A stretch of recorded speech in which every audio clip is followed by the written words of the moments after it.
I'm here at college, again, because I'm always here. And one of the things we've got to do today is finish off units 1, 2 and 3, which is basically primary research and evaluation of roles and stuff like that. But what I'm going to focus on now is primary research, that's one. And what I'm going to do is I'm going to talk to you about how I'm going to compare my primary and secondary research that I've done with these projects and tell you all about it. So basically, I did some primary research. I asked my classmates and my tutor what they expect to see in a horror film, a heist film, an Andrew Arnold film, and a film trailer, which basically covers what we've done so far, what I've done anyway. And it was interesting to find out what they expect because it's very, very similar to what I found out in my primary research, with a few differences, obviously. But basically, it was in a horror film, you expect to see some low lighting techniques, normally like the one main monster of it all, lots of jump scares, very dark, very edgy. That was basically the census that I got from pretty much everybody. And if you look at on the internet of horror films and what people expect to see on the internet and things, you get pretty much the same thing. And overall, it's pretty much the same. You want to see low lighting, you want to see the monster, you want to get to know the characters, you want to know why this monster's got this problem. You expect the setting to be quite maybe an old house, or like maybe some very, like a castle maybe sometimes I set there, and things like that. And it's interesting to find out that it's pretty much the same from what I found out, what people expect to see. But there's some differences. I think someone said that they expected to see, what was it? Quite slow. It's quite slow. You want it to like build up, like in Alien, for example. You didn't see anything for like the first hour. It was just to build the tension, which is interesting that someone would see that. It's obviously a great technique that's used more and more today. And to compare them, I think I definitely found out a lot more from primary research because it gave me an insight into what the audience wants. And if I had have been sensible, to be honest, and just done the primary research before I started the project, it would have been a lot easier because I would have known what people sort of wanted, and then would have given me an insight, and I could have used that when we made the project, and it would have been good. But we live and learn. I'll do it next time. From asking about a heist film, I noticed that people normally want to see like a getaway, like a car chase, like you see in loads of heist films, like, can't think of one now, like Tower Heist, you saw that, like Now You See Me, that's kind of like a heist film, you see a good car chase there. Gone in 60 Seconds, that's sort of like a crime thriller, that sort of thing. And you see that sort of thing, you like to see, but one of the most important things, which is all in primary and secondary research, was the characters. The characters are so important because you have to feel like a bond with them. You have to know why they're doing it. You have to know what they're doing it for. You have to know the backstory of how they got themselves into that situation in the first place.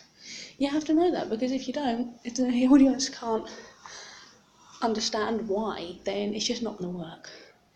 And it's something that came up a lot when I did the primary research. I said it's got to be like a relationship with the characters. You need to know why, because normally they're friends or sometimes family. That sometimes happens, and it's good stuff to. It was good to know what people wanted and to find that out, and it was interesting to know. And comparing that to secondary research, normally in a heist film you expect to see pretty much the same things with most of them because they all had the same basic sort of structures, and you want to see like a bad guy, the reason they want to steal something, what they're going to steal, like I say, the characters, and basically just like the reason why. And there's normally like a conversation about what would have happened if they didn't have to do this and stuff like that. It's just what you expect to see in most heist films, particularly Rise, which is a very, very good British one that I can't recommend enough. You should take an hour out of your life and watch that film. Honestly, it's amazing. So comparing that to primary and secondary research for the heist film, I think it was it was interesting to find out, but I did find out more of the same thing really, because there's only so much with a heist film. But again, it was good to do, and I'll definitely do it again. For an Andrea Arnold film, now this was really interesting because she's not really a filmmaker that a lot of people know about. I mean, she's only made a few features. She made a lot of shorts. She won an Oscar for a short, Wasp, I think, in the early 2000s. And she's not one that a lot of people know about. I mean, up until I did the project, I'd never heard of her. Okay, no offence there, but I just didn't. So she's not one that you can use a lot of primary research for, because most of my classmates hadn't really heard of her until we started doing this, so we didn't know a lot about her. But normally, looking more at secondary research for this one, it was quite obvious to see that she likes to use very lower class settings, sort of like lower class, low income families, where you see in Wasp and Dog, I think is the other one, and in Milk as well. But she kind of she's a very good filmmaker because she takes stories that are things that we wouldn't want to talk about.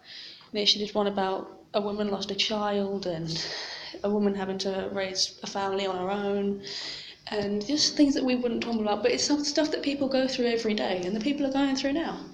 So, and having researched her and her techniques, I did find out that people want to see a rough sort of setting. They want to see lower class family, like I say, and they want to have sort of like that southern England, sort of like maybe Londoners. I mean, Danny Dye was in one of her films once, I think. And just sort of things like that. But you haven't used more secondary research for this because, again, she's not the most popular filmmaker. She's not like Ridley Scott or Steven Spielberg. She's not one that you automatically know, yeah, he made Star Wars, or he made Alien. She's not one that have you seen this film Wasp? She's saying, well, no, I haven't. Because she's not one, she's low budget British filmmaker, but it's amazing what she does. And having researched that, I think I found out that, again, the settings that she likes to use quite low-key lighting and sort of like lots of handheld camera shots, because that's what she does. She doesn't like to use like tripods and have the big setups, because again, I think it's more like low-cost budgets that she's on. And yeah, so it's definitely interesting to find out some of the stuff. And primary research, I must say, just to finish off, is absolutely essential. I had no idea until I did it, but it is so helpful and it's absolutely vital to knowing what your audience wants and getting that. And it's absolutely incredible what you can find out just from asking, what do you expect to see in a horror film? What do you expect to see in a heist film? And you get so much information. So I'll definitely be returning. You will see more of these videos. Please keep watching, and I'll see you next time, probably later on. See ya.